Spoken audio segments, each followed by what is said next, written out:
3 months homeless, sleeping under the Miller Street Bridge in Fayetteville. Master Sergeant Jake Morrison, 22 years, 82nd Airborne, 3 Special Ops tours, Silver Star recipient. Divorce, house gone, savings blown. That's the short version. The long version doesn't matter when you're wrapped in a piss-soaked Army surplus blanket, listening to traffic overhead. What I didn't know that night was that staying silent when those college punks humiliated me would save my life by morning. Sometimes the worst moment becomes the spark that lights everything on fire. I'd picked this spot under the Miller Street Bridge because it was usually quiet after midnight, tucked back where the college kids from nearby Campbell University wouldn't normally venture. The concrete stayed relatively dry, and there was enough space to spread out without feeling trapped. I'd learned in the sandbox that having escape routes was always important, and that instinct never left you, even when the only thing you were escaping from was the cold. It was around 2 in the morning when I heard them coming. Loud, drunk voices echoing under the bridge, that particular kind of obnoxious laughter that only comes from kids who've never had their asses kicked for running their mouths. I kept my eyes closed and tried to look as unconscious as possible, hoping they'd just pass by and continue whatever drunken adventure they were on. Maybe they were just cutting through to get back to campus. "Dude, look at this piece of shit," one of them said, and I could smell the beer on his breath as he got closer. "Probably some junkie who can't get his life together." "Disgusting," another voice chimed in, this one higher-pitched, probably younger. "My dad pays enough taxes to support losers like this. Why don't they just get jobs like normal people?" I kept my breathing steady and even, a trick I'd learned during SERI training when staying motionless could mean the difference between life and death. These weren't enemy combatants, just drunk college boys who thought they were tougher than they actually were. But something in their tone made my muscles tense up anyway. "Check this out," the first kid said, and I heard the sound of a zipper. "I bet this asshole won't even wake up." That's when the warm liquid hit my face and soaked through my blanket. The smell of beer-filtered urine filled my nostrils as these pieces of shit actually pissed on me while I pretended to sleep. Every fiber in my body wanted to grab the nearest punk by the throat and show him what 22 years of hand-to-hand combat training looked like. But I'd learned the hard way that getting arrested for assault wouldn't improve my situation any. "Holy shit, Jake, did you really just piss on a homeless guy?" One of them laughed. "Hell yeah, Brandon. What's he gonna do? Call the cops? Look at him. He's probably so wasted he won't even remember." A third voice joined in. "This is going on TikTok for sure. This is hilarious." I heard the sound of a phone camera clicking as they took pictures and videos of what they'd done. The humiliation burned worse than the urine soaking into my clothes and hair. Here I was, a man who'd led troops into combat in Afghanistan, who'd earned a Silver Star for pulling 2 wounded soldiers to safety under enemy fire, who'd trained some of the finest warriors this country had ever produced. And I was lying in my own piss while college boys documented it for social media. "Come on, let's get out of here before campus security comes looking for us," one of them said. "This bum's not going anywhere." Their footsteps echoed away into the night, along with their laughter and crude jokes about what they'd just done. I waited another 10 minutes before I opened my eyes, making sure they were really gone. The rage that had been building in my chest felt like a live grenade with the pin pulled. My hands were shaking, not from the cold, but from the effort it took not to hunt those kids down and teach them about respect the hard way. I dragged myself to the nearby creek and used the icy water to clean off as best I could in the darkness. My clothes were ruined, and the blanket I'd been using was soaked through with piss. Everything I owned that was worth anything fit into a backpack, and now even that smelled like a urinal. As I scrubbed my face and hair with creek water that was probably 50 degrees, I wondered how much lower a man could fall. The worst part wasn't even the physical humiliation. It was knowing that somewhere out there, those videos were probably already online, being shared and laughed at by people who saw me as nothing more than entertainment. Some homeless veteran getting degraded for their amusement. I'd fought for this country, bled for it, lost friends for it, and this was what I'd earned for my service. By the time the sun came up, I'd made my way to the 24-hour laundromat on Ramsey Street. The attendant, a middle-aged black woman named Denise who'd seen me around before, took one look at me and handed me a garbage bag without asking questions.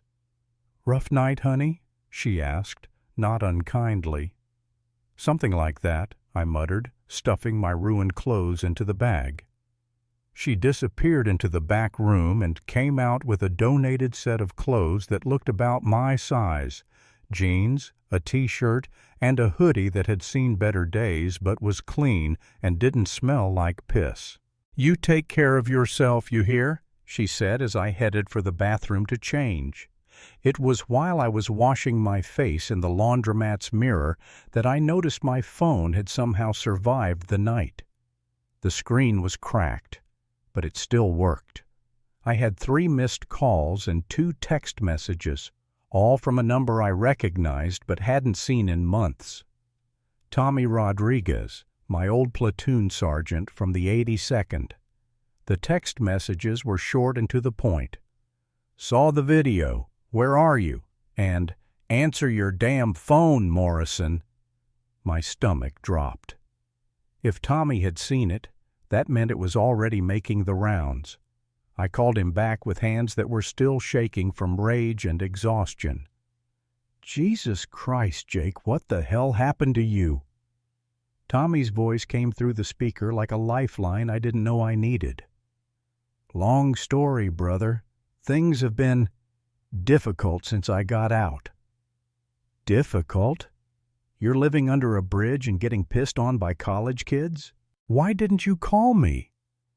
"Pride, I guess. Didn't want anyone to see me like this." "Fuck your pride, man.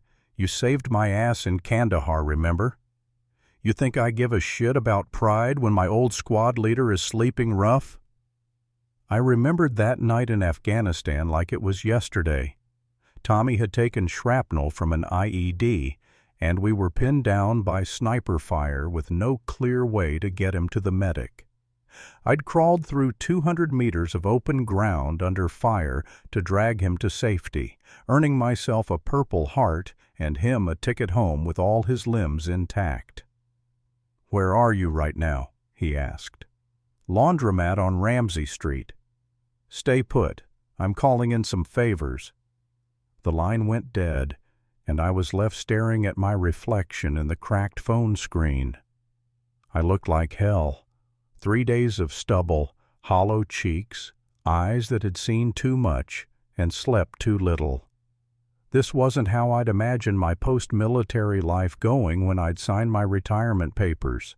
About an hour later, while I was sitting in the laundromat nursing a cup of coffee that Denise had given me on the house, a familiar-looking pickup truck pulled into the parking lot.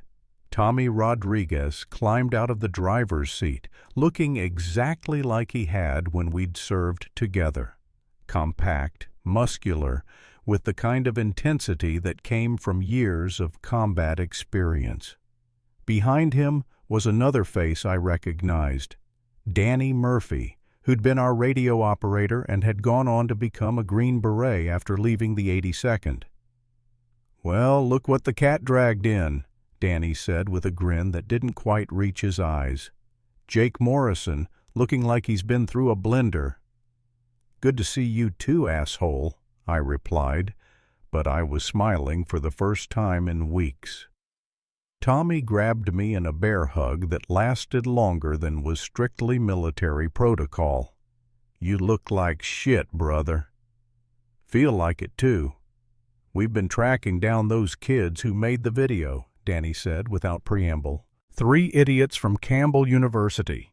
Jake Patterson, Brandon Williams and Marcus Chen, pre-med, business, and computer science majors respectively. All of them from wealthy families, all of them about to learn what happens when you disrespect a veteran. "How did you even find out about this?" I asked. "Video went viral in military circles," Tommy explained. "Someone shared it in a veterans Facebook group, thinking it was funny until they realized what they were actually looking at. Then it spread to every military forum, veteran organization, and active duty unit on the East Coast.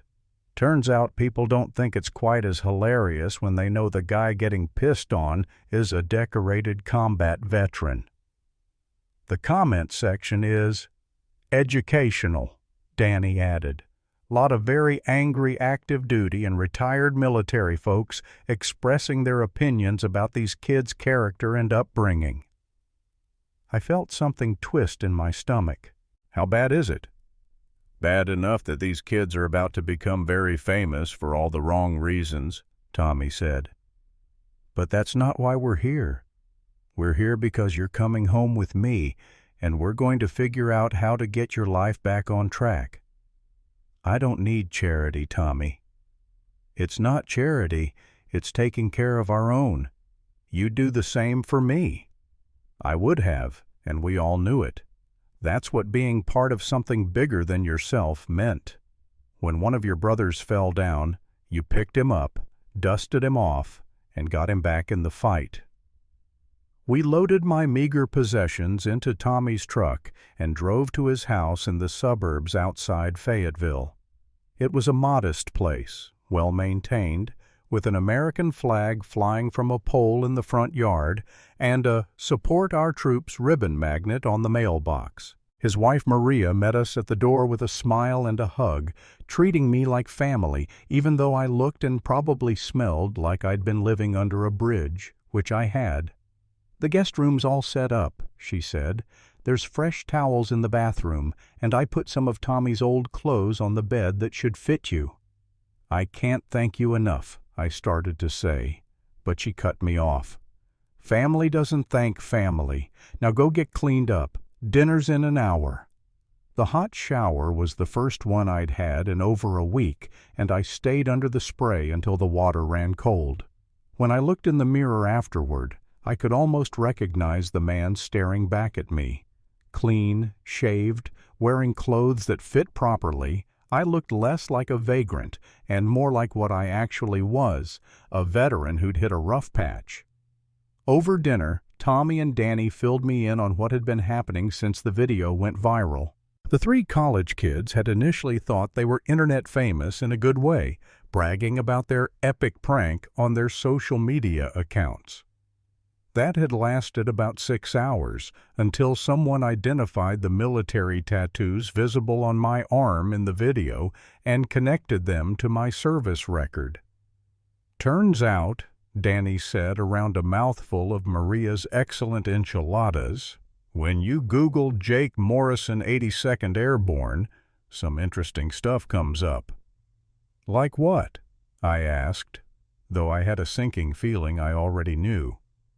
"Like your Silver Star citation," Tommy replied, "and your Bronze Star with Valor, and that little newspaper article about how you single-handedly held off a Taliban assault long enough for a helicopter to extract wounded civilians."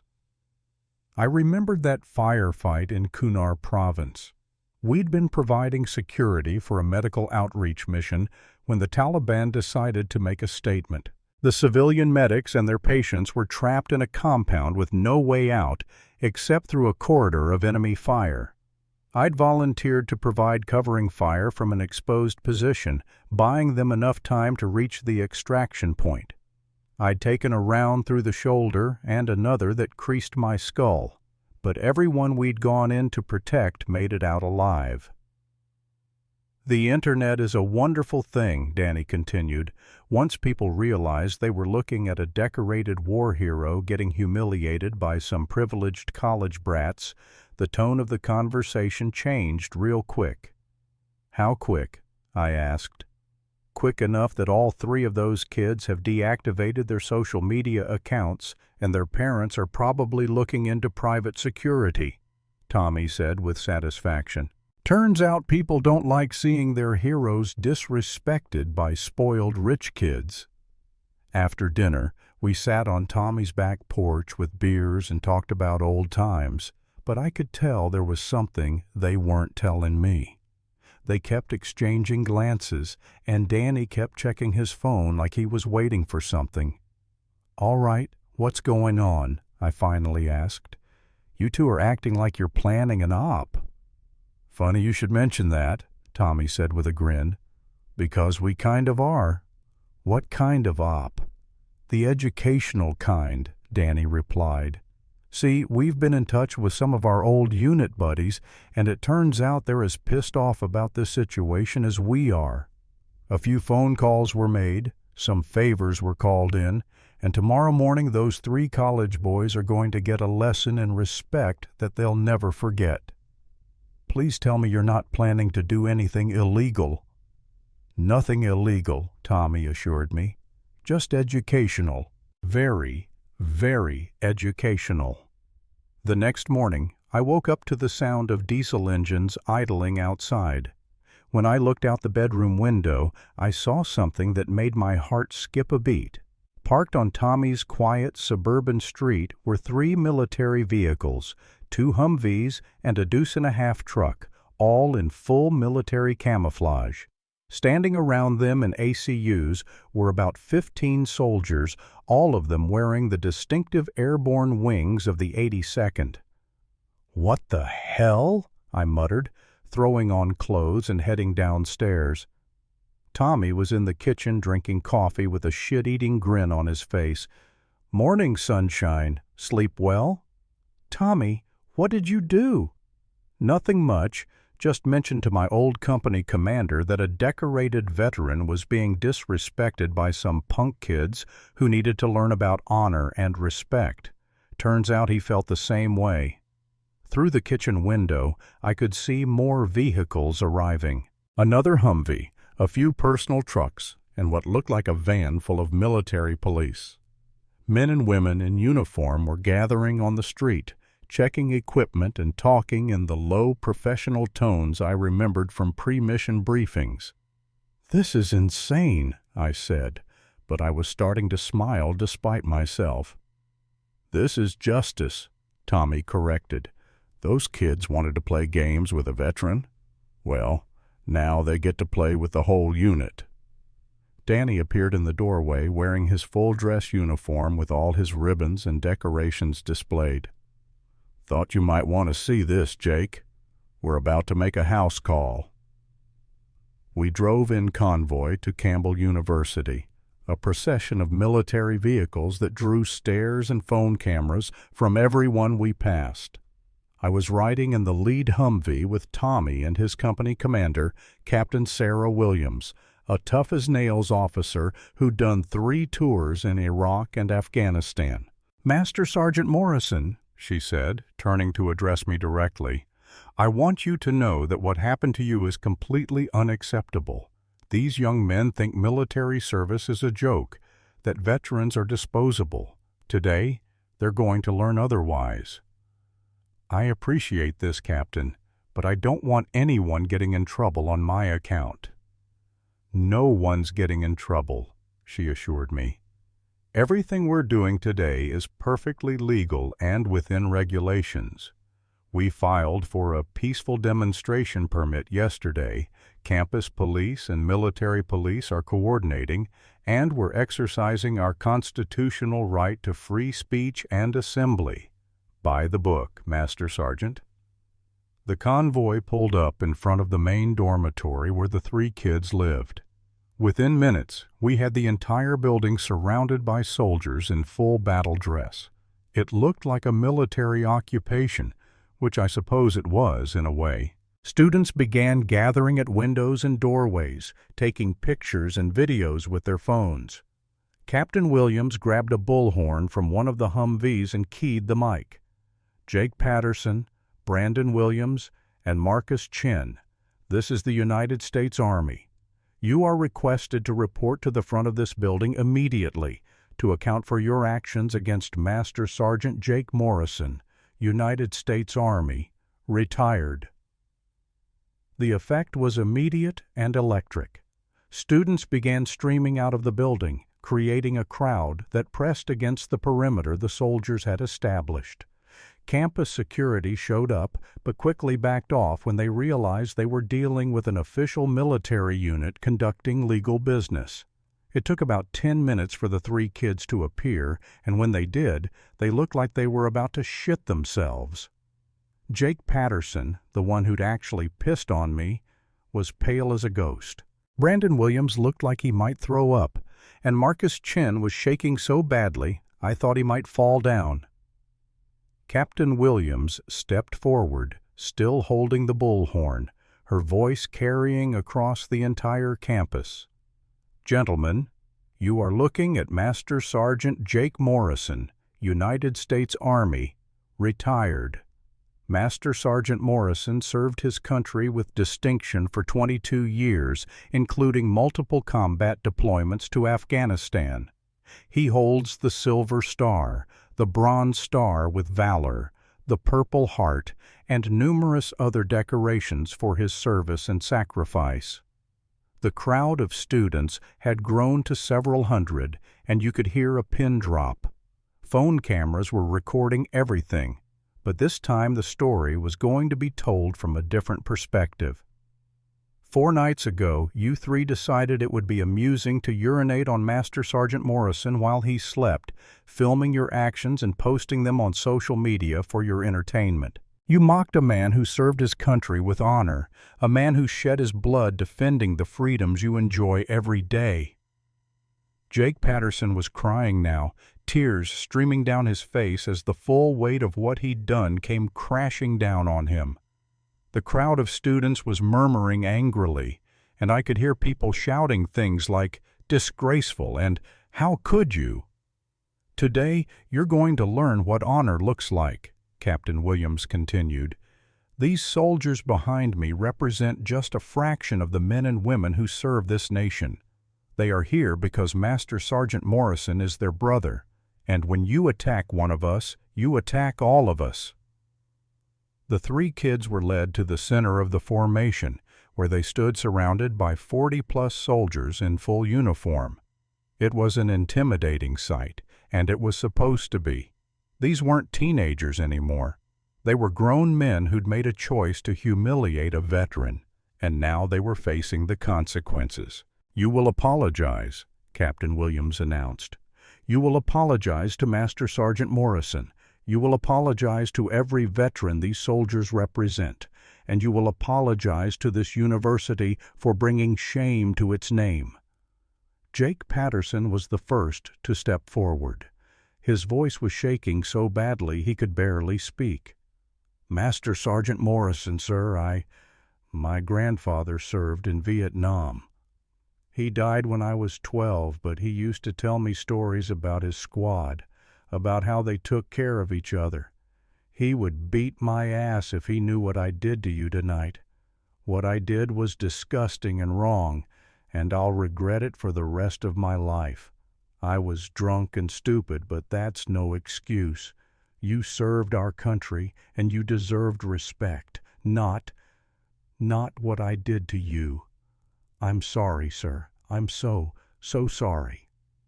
Brandon Williams was next, tears streaming down his face. "I'm sorry for laughing, sir. I'm sorry for filming it and thinking it was funny. I'm on full athletic scholarship here, wrestling team. My coach always talks about honor and discipline, and if he sees that video, I'm done. But that's not why I'm sorry. I'm sorry because you're a hero, and I treated you like garbage. My little brother wants to join the Marines when he graduates, and I can't let him think this is how we treat veterans. I'll never forgive myself." Marcus' chin could barely get the words out through his tears. "I'm sorry, Master Sergeant. My mother, she's a trauma surgeon, and she's treated soldiers at Walter Reed. She always told me that freedom isn't free, that real heroes walk among us every day. I should have stopped them. I should have known better. You bled for this country, and I just stood there while they— I'm so ashamed, sir, so deeply ashamed." The crowd of students erupted in applause, but it wasn't for the three kids. It was for the display of military precision and unity they were witnessing. Many of them were crying, moved by the sight of these soldiers standing up for one of their own. Captain Williams handed me the bullhorn, and suddenly I was standing in front of hundreds of college students with the weight of the moment pressing down on me. "I served this country for 22 years, I said, my voice carrying across the campus. "I did it because I believe in the principles this nation was founded on: liberty, justice, and the idea that all people deserve to be treated with dignity and respect. What these three young men did to me wasn't just an attack on me personally, it was an attack on every veteran who's ever worn the uniform." I looked directly at the three kids, who were still standing at attention in the center of the formation. "But I also believe in redemption. I believe people can learn from their mistakes and become better. You three made a terrible choice, but you're young, and you have the rest of your lives to make better choices. Use this moment. Remember how it feels to be held accountable for your actions, and let it guide you toward becoming men of character." The applause was thunderous now, lasting several minutes as students cheered and soldiers stood at attention. I could see phones recording everything, but this time the story being told was one of justice, accountability, and the bonds that connect those who serve. But the demonstration wasn't over yet. Captain Williams had one more surprise in store. "Master Sergeant Morrison," she said, stepping forward with a document in her hands, "by order of the Commanding General of the 82nd Airborne Division, you are hereby awarded the status of honorary member of the current 82nd Airborne Division, with all the rights and privileges thereof. Your service to this nation and your character under adversity exemplify the highest ideals of the United States Army." She handed me a certificate and a new 82nd Airborne patch, along with something I hadn't expected, a check. "The soldiers of the 82nd Airborne have taken up a collection," she explained. "It's not charity, it's taking care of family. Use it to get back on your feet, Master Sergeant. We've got your 6. I looked at the check and nearly fell over. It was for $47,000, more money than I'd seen in months. But it wasn't just the money that got to me, it was what it represented. These men and women, many of whom I'd never met, had reached into their own pockets to help a brother in need. The formation began to break up as soldiers came forward to shake my hand and offer words of support. Many of them were younger than me, but they understood the bond that connected us all. We'd all sworn the same oath, worn the same uniform, and served something greater than ourselves.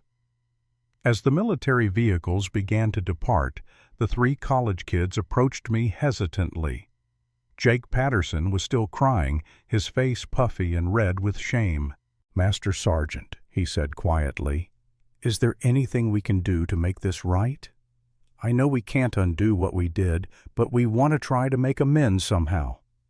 I looked at these three young men, probably around the same age I'd been when I first enlisted, and I saw something I recognized. The crushing weight of realizing you'd made a terrible mistake and desperately wanting to fix it. "There is something you can do," I said. "You can volunteer at the VA hospital. You can help other veterans who are struggling. You can use your privilege and your education to make sure no other veteran ends up sleeping under a bridge. Can you do that?" All three of them nodded eagerly, and I could see they meant it. Sometimes it takes a shock to the system to wake people up to their responsibilities as human beings. Over the next few weeks, my life changed dramatically. The money from the 82nd Airborne allowed me to get an apartment, buy some decent clothes, and start looking for work. But more importantly, The story of what had happened spread far beyond Campbell University. 1 week later. My phone wouldn't stop ringing. News outlets, veterans organizations, job offers from companies who'd seen the viral video. The story had legs, and it was running. 1 month later. Veterans advocate position with the state of North Carolina. Steady paycheck, real purpose, helping other former service members navigate the system that had nearly broken me. 3 months later. Congressional testimony in Washington about homeless veteran services, the 3 college kids sitting in the gallery having driven 8 hours to be there. 6 months later. Standing at a podium, addressing Campbell University's graduation ceremony. The video of the military response went viral in a way that the original humiliation never could have. Veterans organizations reached out with support, and suddenly I found myself in the position of being a spokesman for homeless veterans across the country. The 3 college kids kept their word. Jake Patterson started volunteering 20 hours a week at the VA hospital, working with veterans who were dealing with PTSD and addiction issues. Brandon Williams used his business connections to help place veterans in jobs with companies that understood the value of military experience. Marcus Chin, who turned out to be a computer science genius, created an app that connected homeless veterans with resources and support services. 6 months later, I was working as a veterans advocate for the state of North Carolina, helping other former service members navigate the system and get the help they needed. I had a steady income, a decent apartment, and most importantly, a sense of purpose again. The 3 kids and I even became friends of a sort, not close friends, but the kind of relationship that grows out of shared understanding and mutual respect. They'd learned something important about consequences and accountability, and I'd learned something about forgiveness and second chances. The best part was the ripple effect. The story inspired other veterans to reach out for help instead of suffering in silence. It encouraged communities to be more aware of homeless veterans in their midst. It reminded people that the person sleeping under the bridge might be someone who'd served their country with honor and distinction. Tommy and Danny became regular fixtures in my life again, along with dozens of other veterans who'd rallied around me in my darkest hour. We started a weekly poker game that turned into an informal support group, a place where guys could talk about their struggles without judgment or shame. But perhaps the most satisfying part was seeing how the story changed the culture at Campbell University. The 3 kids who'd humiliated me became leaders in campus veteran support programs. They organized fundraisers, arranged for veteran speakers, and worked to educate their fellow students about military service and the challenges veterans face when they come home. The university itself established a Veterans Resource Center and began offering services specifically designed to help former service members pursue their education. They brought in counselors who understood military culture and created scholarship programs for veterans and their families. I was invited to speak at their graduation ceremony the following spring, standing at the same podium where I'd once been humiliated, now addressing a crowd of graduates about service, sacrifice, and the importance of treating all people with dignity and respect. 2 years ago, I told them, I was sleeping under a bridge just a few miles from here, forgotten and discarded by a society I'd spent my adult life defending. 3 of your fellow students made a terrible choice that night, but they also made a choice to learn from their mistake and become better people because of it. I could see Jake, Brandon, and Marcus in the audience, all of them graduating with honors. All of them headed to careers where they'd be in positions to help others. That's what redemption looks like, I continued. It's not just about being forgiven for your mistakes. It's about using those mistakes to become the person you were meant to be. It's about turning your worst moment into a catalyst for your best self. The applause was long and loud, but what meant the most to me were the 3 young men in the front row who stood and saluted as I finished speaking. Not the sloppy, half-hearted salute of civilians trying to show respect, but the crisp, sharp salute of people who understood what it meant. After the ceremony, we all went out for dinner together. Me, Tommy, Danny, Jake, Brandon, Marcus, and their families. It was a strange group, bonded by an incident that had started with humiliation and cruelty but had grown into something beautiful and meaningful. "You know," Jake said over dessert, "I used to think being a man meant never backing down, never admitting you were wrong, never showing weakness. But watching you, Master Sergeant, watching how you handled everything that happened, I learned that real strength is about lifting others up, not tearing them down. And real honor," Brandon added, "isn't about what you can get away with when nobody's watching. It's about doing the right thing, even when it costs you something." Marcus, the quiet one, spoke last. "My grandfather always told me that the measure of a man isn't whether he falls down, it's whether he gets back up and helps others do the same. I never understood what he meant until all this happened."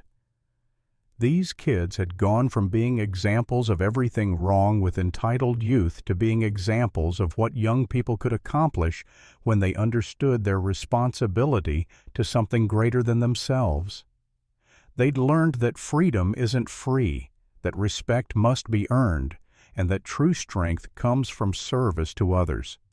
As for me, I'd learned that rock bottom can be a foundation if you're willing to build on it. I discovered that the brotherhood formed in military service extends far beyond active duty, and that sometimes your darkest moment can become the spark that lights the way forward. The incident that had left me humiliated and broken had ultimately saved my life and the lives of countless other veterans who'd been inspired by the story to seek help. It had educated a generation of young people about respect and accountability, and it had reminded a nation that its veterans deserve better than to be forgotten and discarded. Every night when I go to bed in my own apartment with a steady job and a sense of purpose, I think about that night under the bridge when 3 drunk college kids thought they could humiliate a veteran without consequences. They learned differently, and so did I. Sometimes justice comes in ways you never expect, delivered by people who understand that when you attack one of us, you attack all of us. And sometimes, just sometimes, the worst thing that ever happens to you becomes the best thing that ever happened to everyone else.